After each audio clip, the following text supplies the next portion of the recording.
At the company anniversary dinner, Alice's ex-fiancé, who she's never been able to forget, was right beside her. Amidst the clinking glasses, they looked deeply into each other's eyes, lost in their own world. At that moment, it felt like everything else disappeared. I stood frozen at the entrance of the banquet hall. It's been 6 years, and Calvin has been consuming my world like a virus. This moment finally broke me. As I turned to leave, I knew I wasn't holding on to anything anymore. Soon after, I got a message from Alice. She said she might be out late with friends and told me not to wait up. So I didn't, and I never will again. Inside, next to Alice, stood a guy, her ex-fiancé, Calvin. They grew up together, and everyone in Alice's circle knew him. No idea what they were talking about. Calvin was gazing at Alice with affection, while Alice returned his look with a knowing smile. In that moment, Alice seemed wild. She usually kept her emotions in check. Even in times like this, she didn't show much. But now she was different, and it hurt to see. I stopped and watched for a while. After we got married, everyone said she never really got over Calvin. Even though he left her at the altar, making her the town's joke. She never blamed him. I never met the guy, but he affected me a lot. Alice never explained, and I didn't know how to ask. In the past few months, she traveled a lot for work. She said it was work. Sometimes we'd go 10 days or 2 weeks without talking. I'd call her, and she'd just text back busy. In those vague responses, I sensed Calvin was coming back into the picture.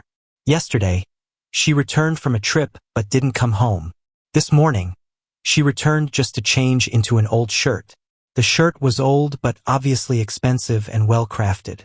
She didn't need me to help her choose it, because under the collar, there was a C embroidered. Now, wearing a shirt he once gave her, standing with him, she was declaring her allegiance in front of everyone. Meanwhile, I became a joke to everyone watching. I didn't confront her. Better to walk away with dignity than face humiliation. I didn't expect to run into Calvin's buddy, Billy. Billy stood in front of me with a smug look, arms crossed. Alice is inside, and here you are leaving? Feeling insecure? Billy was Calvin's lackey, always yapping at me. I couldn't be bothered to reply, so I just walked around him. But Billy followed, taunting. See, Calvin and Alice are a perfect match. You're out of your league. Alice married you because Calvin got married. It didn't matter who she married, he sneered, looking me over. He then said, look at you. Alice tried to rebuild you into a Calvin clone. Even your cologne smells like his. If I were you, I'd already jump off a building to save myself from embarrassment. I clenched my shaky hands, trying to control my crumbling emotions. I casually replied, you couldn't be me because you can't have this face. You. Billy raised a hand to hit me, but I caught his wrist and slapped him instead. I said, instead of barking here, go get some surgery. Maybe when Alice is done with Calvin, she'll give you a shot, and walked away. Just a few steps further, Billy hurled a stack of photos at me. He scoffed. Alice has been with Calvin these past months. You're just a clown. The photos flew over my head, scattering on the floor. One drifted past my face, depicting Alice and Calvin kissing on a busy foreign street. Background lights dull in comparison. Everything around me dimmed, and my emotions crumbled completely. My eyes blurred for a moment, but it was brief. Outside, it was raining. The winter cold was harsh. The rain was freezing. At the entrance to the house, the security guard glanced at me but didn't open the door. After a few seconds, my daughter Karina's face appeared on the display. Dad, I said if you can't bring Mom back for my birthday, don't bother coming home. The cold rain poured down, biting like daggers. Karina stared at me, unfeeling. Why do I have a dad that nobody likes? If I could choose, I wouldn't pick you. This was the final straw. Completely crushed, I felt nothing else mattered. Through the drizzle, I told Karina, I'll make your wish come true. I left the divorce papers I had prepared in the guard's office. As I walked away, I heard Karina throwing a fit. Leave then. Grandpa and Grandma are coming to get me and take me to Mom. I didn't respond. She was only 5 but smart for her age, a little genius according to her teachers. She knew what she was saying and doing. In her eyes, I was worthless. Her mom was her role model. All that was left was the sound of the rain. Nobody really knows how hot my tears are or how much my heart aches. When I got to the hotel, the first thing I did was take a shower. I tossed out clothes similar to Calvin's style and washed away the scent that matched his cologne. After the shower, I stared at my brown hair in the mirror. For a while. Then I went to the salon and got it dyed black and cut short. By the time I left the salon, the rain had stopped. Among the bustling crowd, I wandered aimlessly down the busy streets. That night with Alice, it was filled with that same bustling energy. She was drunk and gazed at me so tenderly. She leaned in, pulled me close, and whispered in my ear, "Would you want to marry me?" I asked her, "Do you even know me?" She pinched my cheek, smiling. "Richard, how could I not know you?" I looked up into her eyes. "How long have you known me?" She answered without a second thought, 10 years. At that moment, my heart got a sudden jolt. My eyes welled up. No one could understand the joy of a secret kept for 10 years finally seeing the light of day. I thought she felt the same. Turns out, I was just a pawn to annoy someone else. Just another version of Calvin she had created. Everything she gave me wasn't because I liked it. It was because her beloved Calvin liked it. A car pulled up to the curb, its lights glowing on the street. Alice got out of the driver's seat and opened the passenger door. Calvin stepped out. He didn't pay attention to Alice but opened the back door instead. He pulled my daughter out from inside. Calvin kissed Karina's cheek hard. He smiled. "My daughter is so beautiful, just like her dad." Alice leaned against the car door, watching them nonchalantly. Her face wore a relaxed, happy smile, like a perfect little family. Soon, Alice's parents and grandparents arrived. They laughed and chatted their way into a fancy restaurant. Karina's face was full of contentment, as if she had found a dad she was happy with and the entire family liked. She probably never imagined her wish would come true so fast. I never imagined I'd witness this scene either. No one remembered me. Nobody cared where I was. Of course, if they cared about me, where would Calvin fit? So, naturally, I should just vanish. Maybe my emotions had crumbled into numbness. Because right then, I felt nothing. I didn't keep watching them. I just kept walking forward, letting my gaze fall on new faces and places. Then, my phone buzzed with a message. "Alice. Might be out late with friends. No need to wait for me." I looked at the message and laughed. I didn't reply. I didn't wait for her. And I won't be waiting anymore. Behind me, the city was bright and drowning in its excess. Ahead lay the blurry lights of countless homes. I walked to the end of the street where the cold wind blew, raised my hand to my face, feeling the chill. It hit me. I'd been crying for a while. Late at night, Alice came home. The room was dim, only a few lights from outside breaking in. "Richard," she called out, her voice tinged with drunkenness, but also anger. The room remained silent. Nobody answered. She frowned and stumbled to the bedroom. She tugged at her clothes but didn't bother with the switch. Just leaned against the door frame. Irritated, she said, "Karina said you didn't want to celebrate her birthday with her and just left. What's that supposed to mean? Mad at a kid? Is this how you act as a dad?" Still no response. Annoyed, she flipped the light switch. When the light came on, Alice looked at the bed with irritation. It was empty, sheets neat without a wrinkle. Obviously, he hadn't come home. Her anger had nowhere to go. Her frustration boiled over. Alice picked up her phone and made a call, but was met with an automated voice. "The number you've dialed is currently busy." Busy? Who could he be talking to so late? After a bit, she called again. Still busy. Her brows knitted, and her face fell. After the third and fourth call, hearing the same message, she realized she'd been blocked. In a rage, Alice threw her phone, called a servant over to question them. "Where's he? He left this and didn't come back." Alice took the papers handed to her. The words divorce agreement stared back at her. She laughed, an angry laugh. Probably because she was so furious, she tore the papers to shreds. "Leave." The servant backed away quickly, frightened. They'd never seen Alice so angry. Alice sunk onto the couch, massaging her temples. Divorce? In this world, he only had her and their daughter. Where could he possibly go? He couldn't. Once he's acted out enough, he'll come back. When the plane landed in G-City, my brother picked me up in a black car. In the car, I was silent, just stared out the window. Edward handed me a slice of strawberry millefeuille. Tasted sweet. Yet I cried as I ate it. Edward, did she bully you? No, we've just chosen different paths.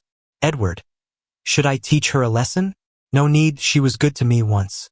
Edward said through gritted teeth. If she hadn't saved you from that bastard and given you a life of ease and education, I wouldn't let her off. I sniffed. We're done now. Let's not talk about her anymore. I was the son the Smiths lost over 20 years ago. Traded by human traffickers, ending up with an old woman. I was 16 back then. The old woman saw how good-looking I was and started having bad intentions. First, she would just creepily touch me. Then she got bolder and tried to assault me. I begged her to let me go, crying. But she just kept undressing while licking her lips disgustingly. I bought you to have fun. Did you think I spent money just to take care of you, you money loser? I struggled as hard as I could, grabbing anything I could to throw at her. The woman got furious, gritting her teeth, took off her top, and started whipping me. Those nasty words, her twisted nature, and the hopeless pain, all magnified in my mind. Every time I think about it, I tremble. That's why when Alice showed up, it was like seeing an angel. Alice was 20 back then, so pure and beautiful. Initially, she wasn't going to take me with her, but my tears changed her mind. She looked down at me. I have a grandma who lives alone in the countryside. Want to keep her company? I'll support your studies until you graduate from college. I nodded. With the dawn breaking, I followed her out of that abyss, step by step. That was when she planted a seed in my heart. I ended up falling for her, the seed sprouted. I don't blame her for not loving me back. We were just a beautiful dream. When you wake up, it's time to part. After Richard left, Alice didn't seem much affected. She went out with Calvin and her friends like usual. But today it was rare. She didn't bring Calvin along. As soon as she entered the room, she started smoking. She didn't say a word. Everyone exchanged glances, ready to tease. That's when Alice got a message on her phone. She reached for it immediately. Normally, she hated interruptions, always kept her phone silent. But now it was on loud and she checked the message eagerly. Finally, her friends began teasing. What's got into Alice lately? Who knows? She's been glued to her phone, like she's waiting for someone's message. Ever since Calvin came back, she seems lost. It was just an ad. Alice tossed the phone back on the table, clearly irritated. She poured herself a drink, downed it in one gulp. A friend elbowed her. It's just 'cause Calvin's not here today, and you're already so worked up? Alice gave a sideways glance, staying quiet. Heard you're leaving your husband to marry Calvin? TSK, you're the romantic one among us. Alice set her glass on the table. Annoyed, she replied. Who said I'm getting divorced? Surprised, a friend asked. Not thinking about divorce. What's up with you and Calvin then? Alice, just fooling around. Everyone laughed. I knew none of us here are hopeless romantics. 2 months passed, and Richard still hadn't come home. Just missing one person, but it felt so empty to Alice. Even with all the servants around, she still had her 3 meals a day. But every morning, she glanced at the dressing area, where he used to lay out her clothes for the next day. His presence in the house had completely faded. It was like he'd never been a part of her life. Alice looked at the huge wedding photo on the wall, feeling suffocated. Then there was a noise outside. Her heart skipped. She looked toward the door. Calvin walked in, smiling like always. But things had changed, and it wasn't the same. Alice, why are you here? Calvin, Aunt asked me to go back to the old house with you for Grandma's birthday. Alice suddenly remembered. Today was her grandma's birthday. Calvin, unable to hide his excitement. Where's my daughter, Karina? As he spoke, he headed upstairs, calling out, Karina? Whenever Alice's daughter was born, Calvin always joked she was his daughter. Alice never denied it. But today, hearing him say it, it really grated on her nerves. She snapped, "She's at the old house, not here." Calvin froze on the steps. He stayed quiet for a long time before coming back down. In a hurt tone, he asked, "Alice, are you upset with me?" Alice frowned. "No." With that, she turned around. "You go to the old house first. Tell Grandma. I have something urgent at work. I'll be there later." In the study, Alice used software to call Richard. As she called, she fished out a cigarette from the pack. Before she could light it, the call connected. She held the cigarette, intently listening to his voice. A strange happiness spread from her ear to her whole body, like a gentle stream soothing her heart. Alice's lips curled a bit. "Richard." At that moment, I was in my office, typing code. I studied computer science, and luckily, my family's business is tech-based. So I joined the company.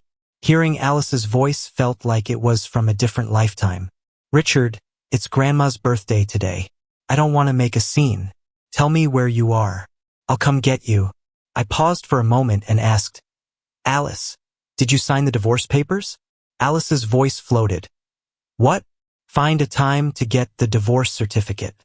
Alice's smile disappeared instantly. She crushed the unlit cigarette with her fingers. When she spoke again, her voice was cold. "Do you really want a divorce?" "Yes." Alice crushed the cigarette. "Why?" She didn't even know why I wanted a divorce. I looked out at the setting sun.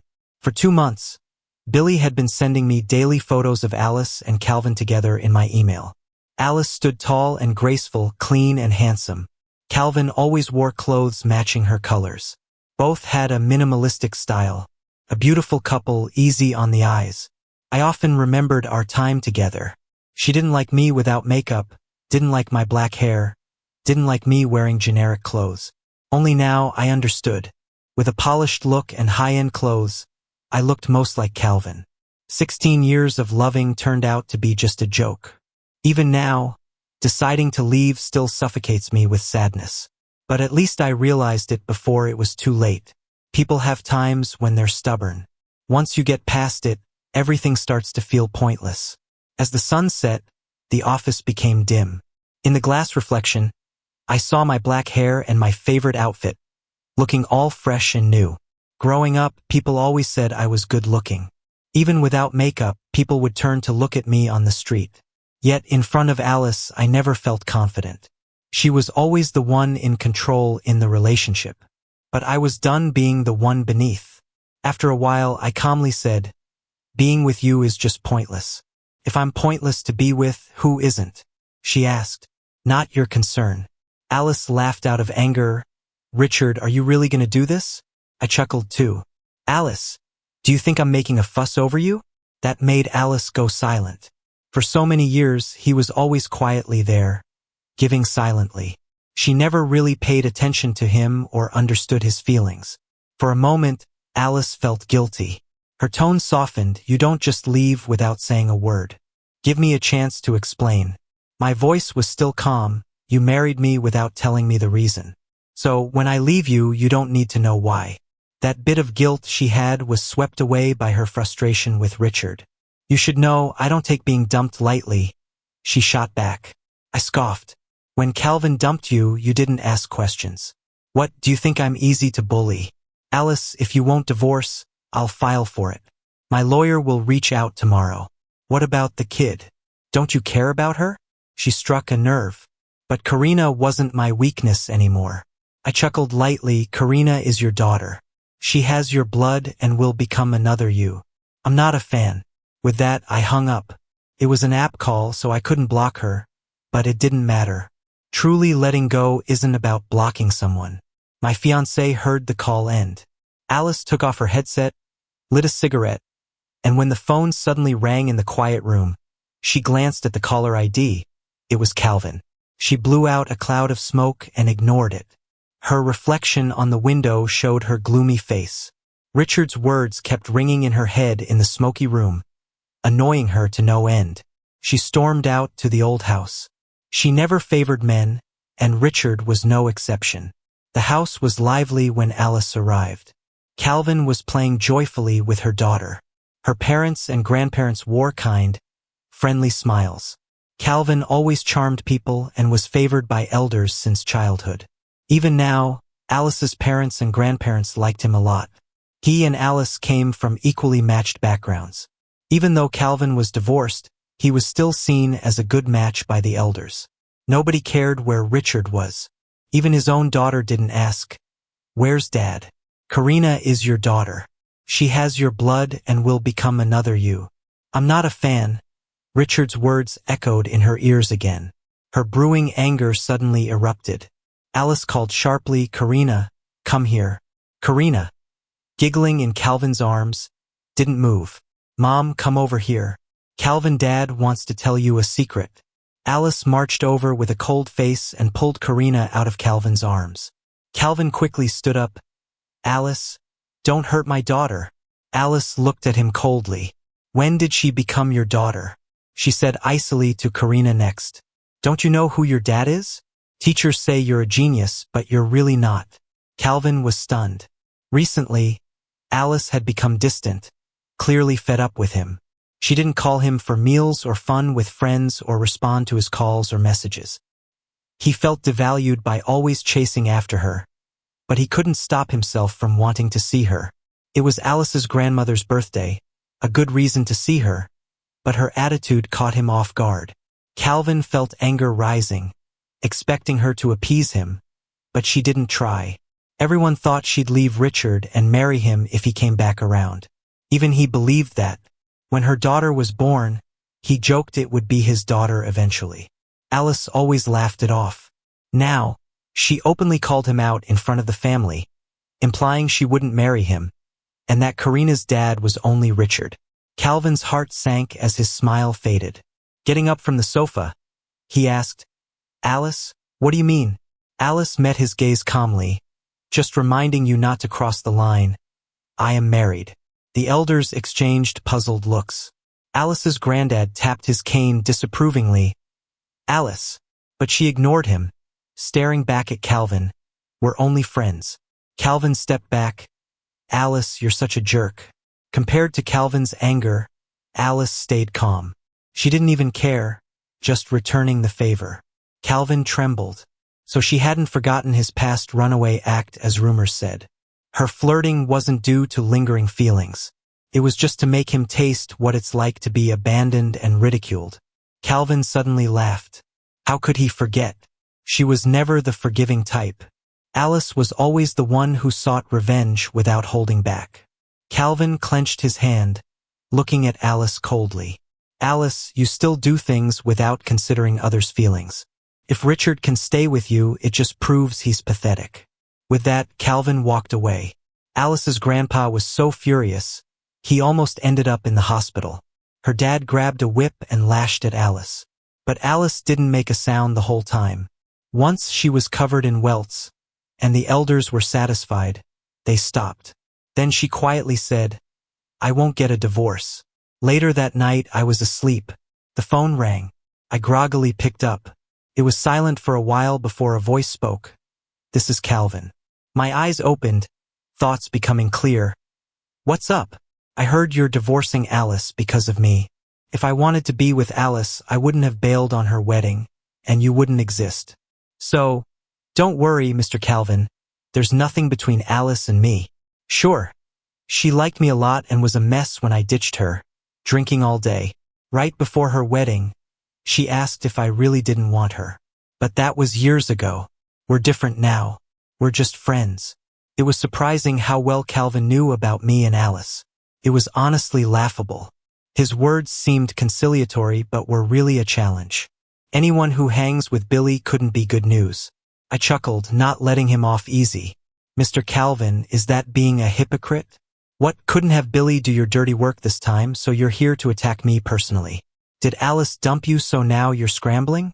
"I've known Alice for 16 years. I know a bit about her. She's not the type to hold long-term affection. Maybe she did like Calvin a lot before, but not sure about now. It seems more like unresolved desires. Calvin isn't really worth becoming a town joke for." She won't choose to divorce me. If she did, the divorce papers would be in my hands by now. Calvin paused for a long time, then sneered. Got a sharp tongue. Alice said you were gentle and weak, but you're just faking it. No need to fake, just showing it to you, that's all. And if you're so tough, then don't come back ever. I was still smiling. Whether I come back or not, that's none of your business. With that, I hung up. It was late and quiet, but I couldn't fall back asleep. Moonlight scattered into the room. Memories drifted through my mind. It felt like I was back in the year I went with Alice to her grandmother's. Her grandma adored me, always bought plenty of things for me. She could tell when I was feeling down and would cheer me up. Nobody had ever treated me like that. I often remember her comforting, gentle ways. Thinking about it always wets my eyes. But when I was 20, Grandma passed away. Even when she was going, she held my hand. Tearfully she said, "Richard, I can't take care of you anymore. You've got to look after yourself. I worry most about you." It was my first taste of being someone's concern. The loss devastated me, but there was no fighting it. When she passed, she left everything in order. Her house was left to me. She said, even if she wasn't around, it'd always be my home. I lived there alone, peacefully. I never thought I'd see Alice again. I assumed our paths wouldn't cross. After all, we were worlds apart. A fairy tale wasn't happening to me. Then, during winter break in my junior year while mourning Grandma, I met Alice. The day was bleak. As I got to the cemetery, it started to snow heavily. Alice stood for a long time at Grandma's grave. She was in a terrible mood. I didn't understand her emotions then. Turns out that was the year Calvin ran out on her. I'd misunderstood, thinking it was a continuation of our story. She bought me things like Grandma did. She'd even take me to get my hair styled. With us, it was like we were together, but not really. Felt like love, but not quite. That intangible feeling rotted me yet healed me. Sadness, sorrow, pain, hope, everything she gave me, I drowned in it. So when she asked if I'd marry her, I agreed. She didn't know. I never planned on a lifelong commitment. Probably never really thought about the end. So the ending didn't break my heart too badly. As memories drifted away, all I was left with was a faint wistfulness. Nothing more. When Richard's lawyer reached out to Alice, Alice was pretty shocked. Linda, the top lawyer in City G, came personally to her just for a small divorce case. But Alice wasn't easy to deal with either. Her own lawyer was all-star material too. Alice handed everything over to her lawyer and instructed, "Drag it out as long as you can. I'm not really in a rush." L Corporation's lawyer was surprised. It was the first time someone had told them not to worry about efficiency. After Linda left, Alice called her assistant, "Find out where Richard is. It's unusual for him to get Linda involved." Alice lit a cigarette, but barely took a couple of puffs before it was put out. He didn't like smoking. Linda didn't smoke either. Outside the office's floor-to-ceiling window, the city was a riot of lights and sounds, full of extravagance. He didn't like luxury and despised party scenes. And Linda, despite her wealthy background, kept a low profile and never frequented entertainment venues. Linda was clean living, stayed away from men, and yet respected them. Her stunning, almost divine looks made her exactly Richard's type. The more she thought about it, the more she felt a burning sensation in her chest. She had never felt so restless, trying to grasp something but unable to catch hold of anything.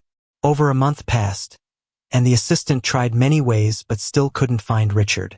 Even the top people Alice hired couldn't trace any of Richard's tracks. For the first time, Alice felt frustrated. She always thought she could find him if she wanted to. Never expected to come up empty-handed. During that month, there was New Year's Eve and the Lantern Festival, but not a word from him, no call. He didn't even send a greeting to Karina during the holidays. Outside, snow was falling heavily, and the wind howled. Inside, it was warm but felt cold and lonely. Alice looked around the house. She bought everything in it herself. Even the wedding photos were taken according to her taste. There was nothing in the house that belonged to Richard. No trace of his presence anywhere. It hit her now. He really intended to leave her. She never thought he would. thought he'd regret it, come back to her. But now, she knew she couldn't wait any longer. Alice picked up her phone, glanced at the date, grabbed the car keys and headed out the door. February 17th was her grandmother's anniversary. I deliberately went a day later to avoid running into Alice's family. Snowflakes were falling gently again, just like the year Grandma passed, not as cold. I stood in front of Grandma's tombstone for a long, long time, remembered what she said before she left. Richard, don't harbor any illusions about Alice. She's not right for you, understand? She may have saved you, but don't idolize her.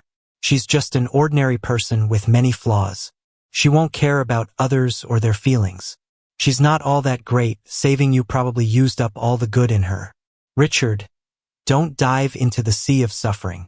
The cold wind messed up my hair, and snow fell on my face, chilling it. Like a child who made a mistake, crying to Grandma, I'm sorry, Grandma. I didn't listen. She wasn't my sea of suffering. She was my belief at the time. Though the hardships outweighed the joys, I never regretted experiencing it with her. I didn't know how long I stood there. When I finally looked up, it was already dark. The snow had stopped. Above, the full moon was bright like a big light. I turned and left, walking through the quiet night, reflecting on my past, my future. Thankfully, things weren't so bad. I had the chance to start over. No idea how long I walked. When I looked up, I was at Grandma's old house, a place I had lived in for many years. It looked the same as before, unchanged. Someone kept it clean and well-maintained. Around me was silence, pierced only by the cold wind. I typed in the code. It hadn't changed. The door opened.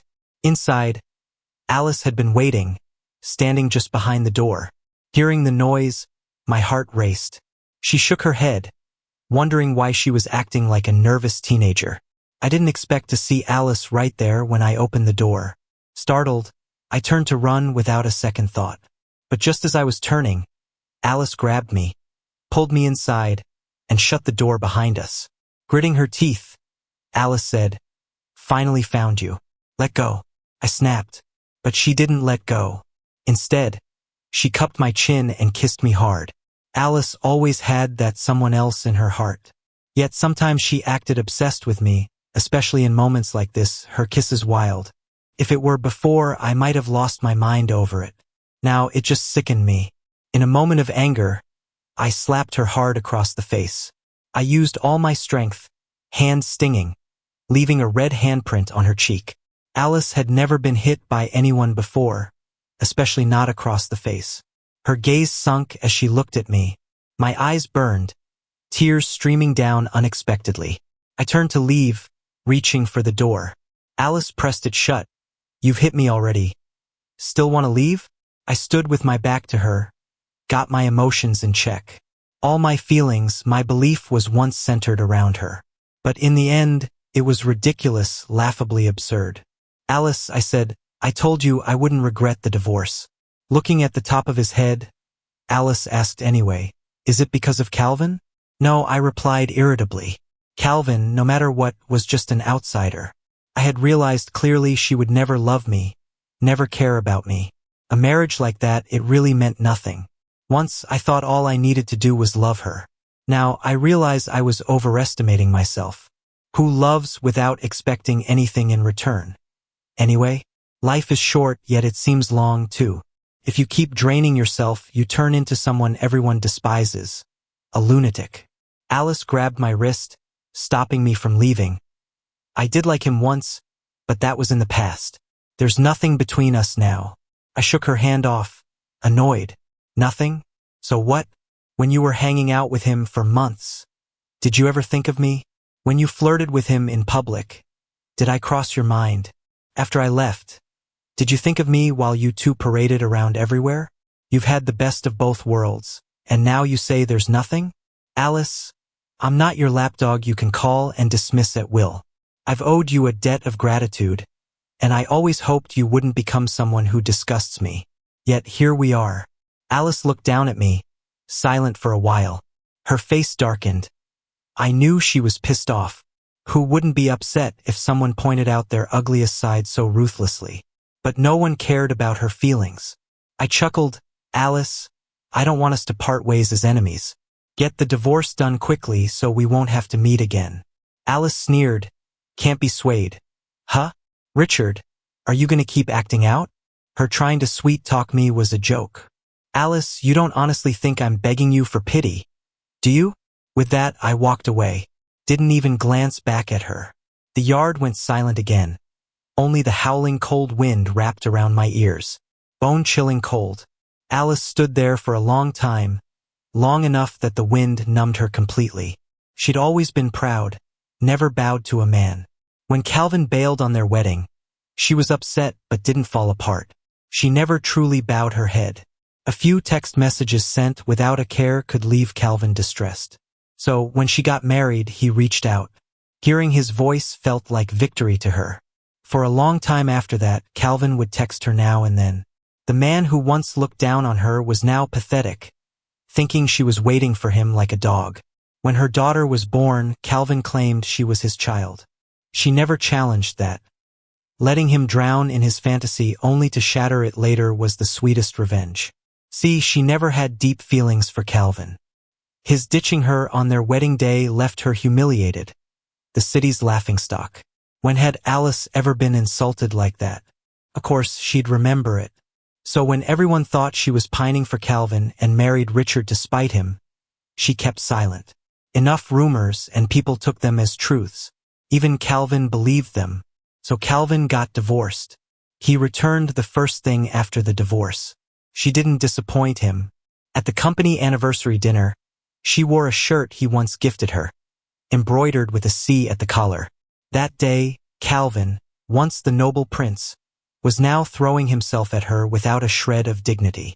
He assumed she'd divorce Richard and marry him. A laughable assumption. Did he really think Alice was that naive? She knew Richard saw it all that day. But she didn't care about his feelings. He'd sort himself out eventually. Next time she saw him, he still appeared enamored. Thus, when he mentioned divorce, she brushed it off. She kept going out publicly with Calvin, making it seem like she absolutely needed him. Just when Calvin believed she'd divorce for him, she went cold. No more messages, no more meeting up. At first, he'd try to maintain his pride. Then, he lost it entirely, showing up at her marital home, shamelessly celebrating birthdays at her grandma's place. This was exactly what she wanted, to see someone who once walked all over her reduced to a groveling nobody. Once everything settled, she realized her husband had vanished. He hadn't come back as she expected. Even when she searched for him, he refused to return home. At this moment, she genuinely felt that Richard was successful in removing himself from her life for good. His words, sharp and piercing, hit her at her core. Remarkably, he knew everything about her. He understood her so well. That's why he didn't want her. Far from her grandma's old house, snow began to fall again. Life's unpredictable. Clear skies one moment, snowy the next. Despite the biting wind, I didn't feel the cold while I walked. People along the road moved in small groups. Some were soaking wet, others carried their own umbrellas, and some shared theirs. Some were somber, some indifferent, and others laughing. Every time I faced brutal weather, I wished Alice would come over with an umbrella, shield me from the storm, sharing vows of love. But I always chuckled at myself. She managed it once. Wanting her to hold it for life was foolish.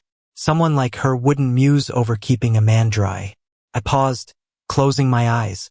Snowflakes hit my face, icy and wet. After a while, I wiped them off and stepped into a store to buy an umbrella. Holding it up for myself wasn't so hard after all. 3 days later, leaving work, I saw Karina at the office entrance. She's only 5 but carries herself like an adult. She awkwardly tilted her head. That unwilling to bow posture. A perfect match with her mother. Genes are strong. No matter how much I teach her, I can't overcome that indifferent gene. She's my child, and no father wouldn't love their child. I gave her all my love and all my devotion. But sadly, not every child loves their dad. Someone else gave her what she wanted, and she believed them, treating me with coldness and dislike. I tried not to hold it against her. After all, she's just a kid. But on her birthday, she said something unforgivable. After I left, she celebrated with the person she thought was closest. Calvin was holding her, and she couldn't even remember her real dad. Everyone saw me as a joke, while she and her real father went along without a care. I looked down at her face turned to the side. In a calm voice, I said, "You're not wrong. It's me. I shouldn't have had you. Then your dad wouldn't be me." She looked at me, clearly unsure and uneasy. I didn't bend down to comfort her. I just continued, "Now you can choose your dad. Whoever you think deserves to be your dad. Just tell your mom." "Did your mom make you come here? If so, you probably wouldn't even think of me as your dad, would you? Honestly, having a daughter like you is disappointing. Go tell Alice it doesn't matter." I started to walk away, but after 2 steps, Karina yelled frantically, "Dad, it wasn't Mom who made me come. I wanted to." Her voice had a childlike sadness and vulnerability. I hadn't seen her like this in a long time. My heart ached, but I didn't look back. She could still be happy without me. I kept walking forward. Ahead, there was a black car parked on the side of the road. I didn't have to look to know Alice was inside. She wouldn't leave a 5-year-old by herself. Seeing me leave without turning back, Alice lost her composure and got out of the car. She angrily grabbed my arm. "Richard, Karina is only 5. How can you leave her like that?" I shook off her hand and looked at her coldly. "You know she's only 5? Then why let others come between us? Why does everyone talk badly about her dad in front of her? And you set the example. What right do you have to blame me? Isn't this the ending you all wanted?" When anger peaks, there's a strange calmness. I looked at Alice and suddenly laughed. "I get your game. You want to use me to get back at Calvin. Not divorcing me is your best weapon against him. Alice, you refuse to give an inch. No wonder Calvin doesn't want you." Richard's words cut like knives. Alice struggled to hold back her emotions. She couldn't seem as untouchable and proud as before. At this moment, she'd rather hold her temper, hoping he'd speak kindly, instead of these confrontational, hurtful words. He knew she wasn't that obsessed with Calvin. "Richard, is that all you think of me? I admit I wanted revenge against Calvin, but he's not worth begging you to come back. You've always been my only man. The photos of me and Calvin were taken on purpose by someone else." How ridiculous. I actually laughed. "So I'm your only one? That's why you ignored and disrespected me? Let your family bully me and turned my daughter against me? I'm your only one, so you wore his monogrammed shirt, made me a laughingstock in public? I'm your only one, yet you brought Calvin and your whole family to give Karina a birthday. Didn't see anything wrong? Alice, I've nothing more to say. Even if I'm your only one, it didn't stop you from hurting me. Talking about these things, I thought I'd be indifferent. Turns out my heart still stings. I've suffered too much, and nobody knows, because those who hurt me never think they're wrong. Just like Alice now. She believes coming to me again and again is already a favor, that I should cheerfully go back home with her. She's always been that proud." Alice looked at Richard standing before her. He seemed both the same and completely different. "Richard," she said, lost. "I don't want to make excuses. I messed up. I was wrong. Can you give me another chance?" Probably never having said such soft words, Alice seemed awkward. She held my hand tight. "I really know I was wrong. I shouldn't have treated you that way. Is that it for our years together?" I tried to pull my hand away, but she wouldn't let go. I was ready to argue. Then a fist suddenly crashed into Alice's face. She fell back several steps. After a moment, she steadied herself. Before she could see who hit her, Edward punched again. Alice was knocked to the ground. Edward didn't hold back. Her mouth was bleeding, struggling to get up. Edward moved to hit Alice again. A little figure blocked him. It all happened so fast.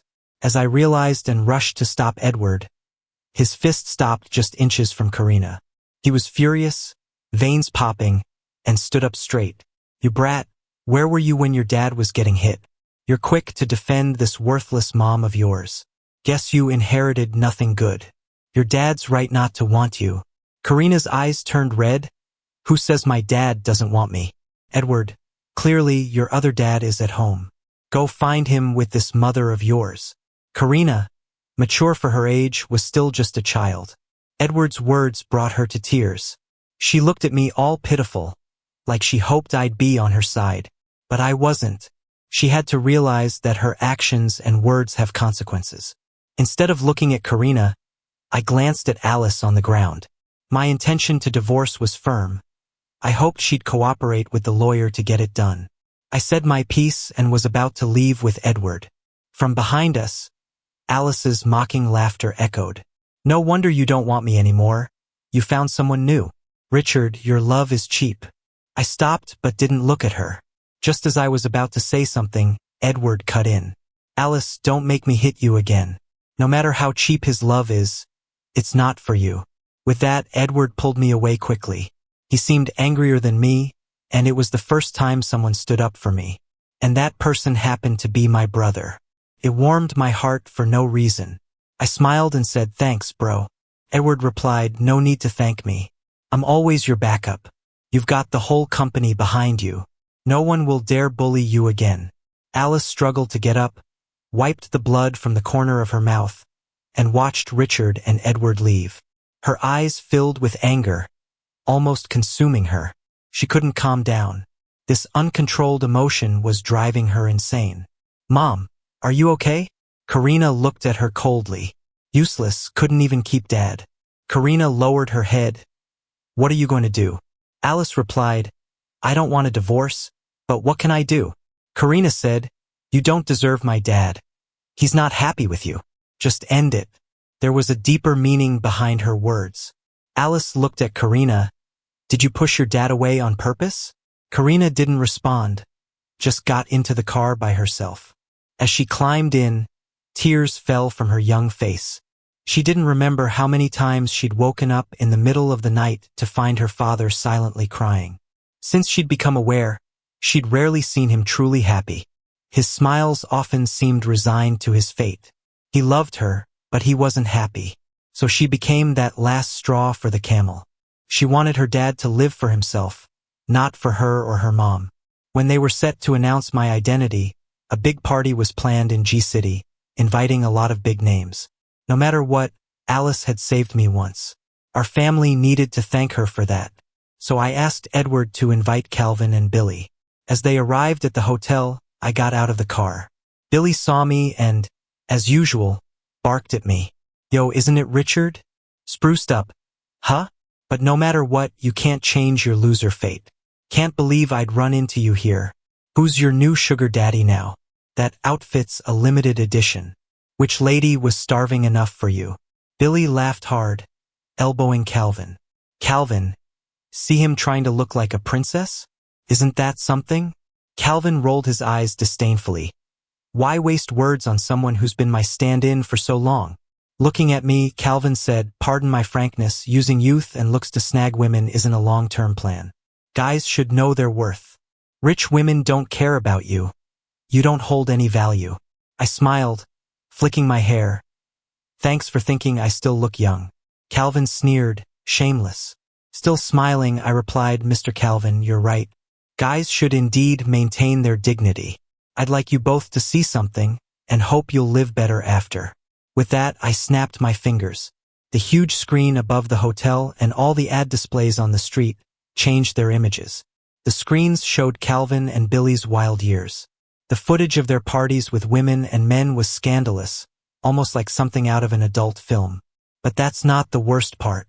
What was truly chilling was how they would force people to undergo plastic surgery if they weren't attractive enough. They just laughed off broken or ruined lives.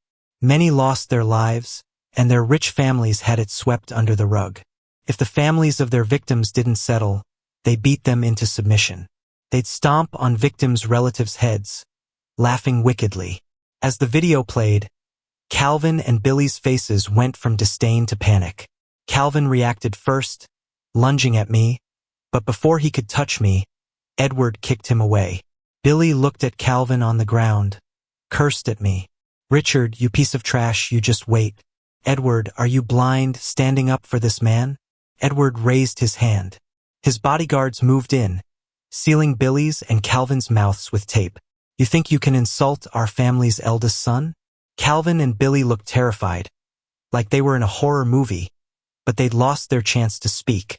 A crowd had gathered, some recording, some watching the drama. In no time, this became a hot topic. What they'd done was so outrageous, it sparked public outrage.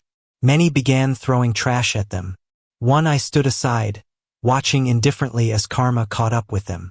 It wasn't long before the police took Calvin and Billy away. L Group and Y Group were thrown into the spotlight because of this. Those two big families were bound to be investigated. Few companies can withstand a thorough investigation, especially ones as corrupt as those. Besides, my family won't give them a chance to bounce back. The ending for Alice and Calvin's families is destined to be a mess. My world continues as usual. The chaos caused by Calvin and Billy was just a joke to entertain me, just like how they once saw me as a joke.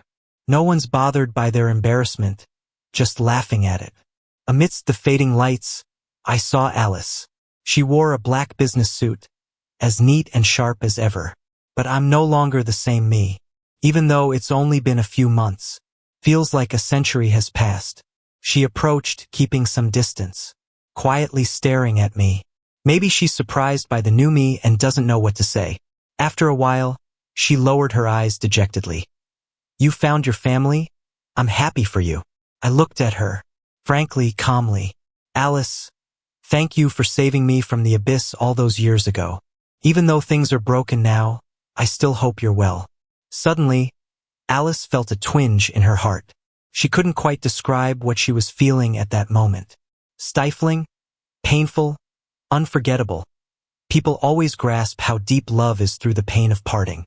But real separation leaves no room for a reunion. She had never felt this way before. But just as she realized it, she had to lose him. Richard.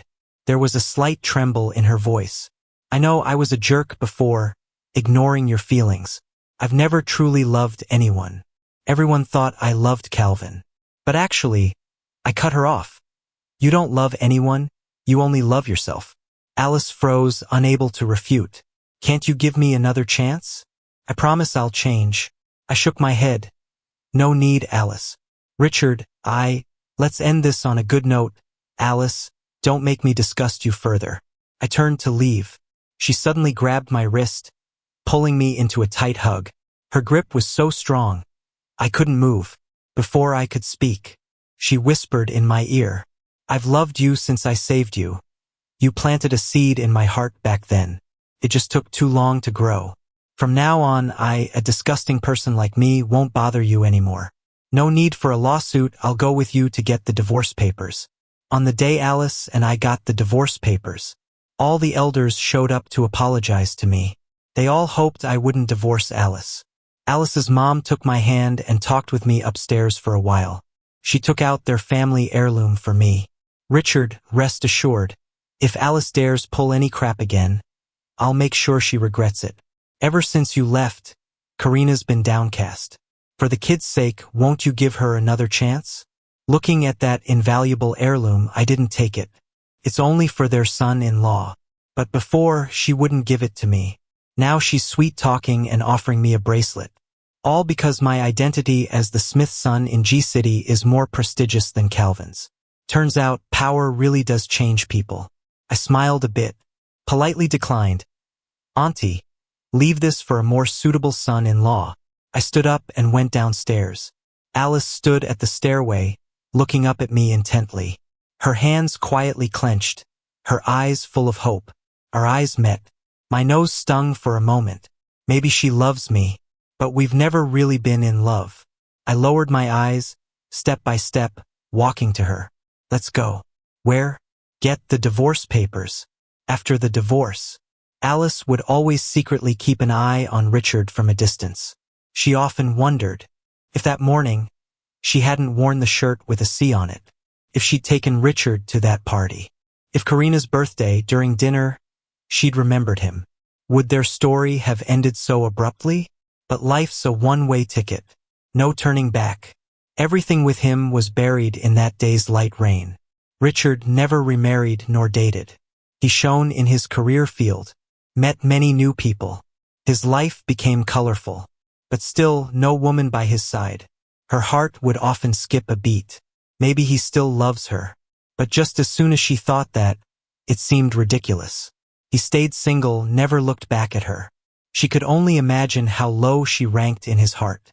Yet Alice was still happy. She was his only woman.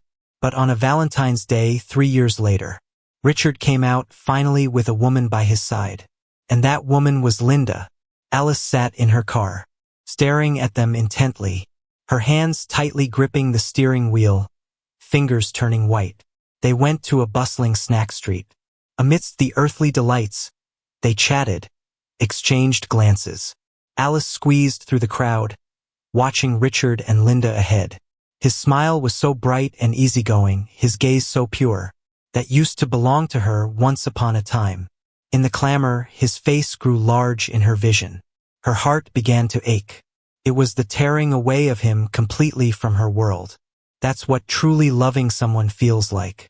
Even if it's heartbreak, you dare not disturb them for even a second. She followed them like a thief the entire way. They didn't even know she was there. Alice stopped walking. The crowd soon swallowed Richard's silhouette. She couldn't see him anymore.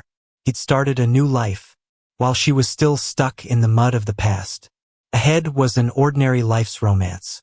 She could only turn around, disappearing into the endless glow of lights behind her.